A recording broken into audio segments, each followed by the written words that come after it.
Well, Sinead, we all know that car break-ins are a huge problem in the city of Atlanta. They make up 40% of the crime in the city, in fact. But what you may not know is thieves are getting away with guns, lots of guns, 1,000 of them over the last year. And criminals use those guns to commit other crimes. Fox 5's Morse Diggs has investigated this growing problem. And Morse, guns are the thing the thieves want the most? Well, overall in the city of Atlanta, crime was down 8% last year. However, it is one category that is really troublesome, and that's car property crimes. Those numbers we just showed you reflect that.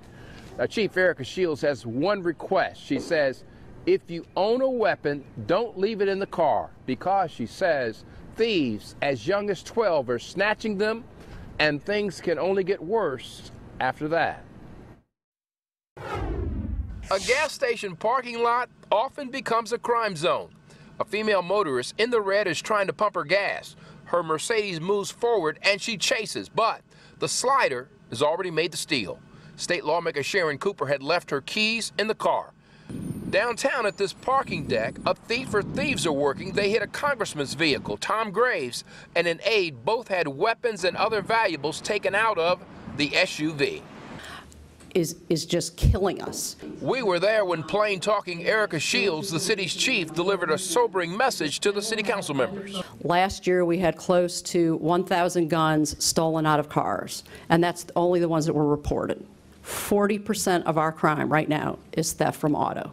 And when our officers can catch the thief, Shields says the problem is not resolved because so often there's no prosecution, especially if the offender is a teen.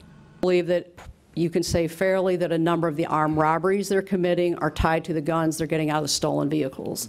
Resident Amber Connor knows the information and the difficulties, but she wants something done. I really believe it's a gang problem. We have over 145 gangs in Atlanta, and that's kind of an initiation, right?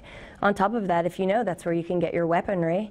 I think my greatest heartburn is that I see the trend with the gangs, and I don't want to see our officers in a shootout with a 12 or 13-year-old. I don't want to see it happen. The department as a whole is very aware of it, and we recognize it's a space that we just have to step up our game in.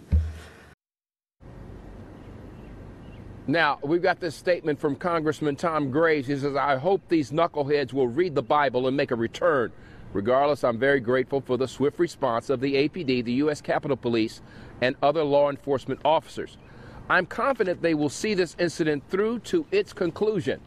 Now, as for Chief Shields' predicament regarding the lack of prosecutions, a former Fulton County DA told me that it comes down to this. He says, bed space often is the driving factor. Would you rather have a rapist or murderer behind bars, or the person committing the property crime from the vehicle?